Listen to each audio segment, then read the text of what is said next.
করা দরকার, মানে মাঝখানে ইয়া হইলেও যে ছুটি সেখানগুলো সেটেল করা দরকার।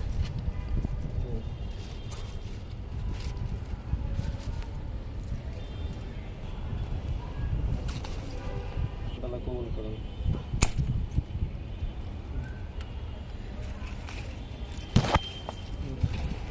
বাস্তবতা হইলে এটা হবেই, মানে যতদিন পর্যন্ত না এটা হচ্ছে আপনাদের প্রতিষ্ঠিত বড় প্রতিষ্ঠিত সব জায়গায় দেখলাম, এটা সব জায়গায় এটা ইয়ে দিয়ে লাভ হবে, বুঝছেন? মানে ম্যানেজমেন্ট কঠোর না হলে হয় না।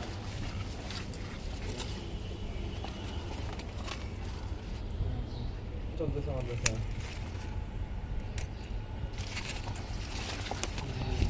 আরেকটা জিনিস হচ্ছে যেটা বুঝলাম আর কি, যেটা বুঝলাম কেউ যদি ক্লাস 2-তে উঠে কিন্তু তার 1-এর পড়া তার এখনো হয় নাই, সে হচ্ছে মানে তার পার্ট 1-এ ওই যে লেভেল 1-এই থেকে যাবে আর কি, মানে আরবি ক্লাসটা যায় ওই 1-এর সাথেই করবে, যেটা মানে সব ক্লাসে তখন ভর্তি দেওয়া যাবে, আর ভর্তি তো নিতেই হবে এটা বলতেছে।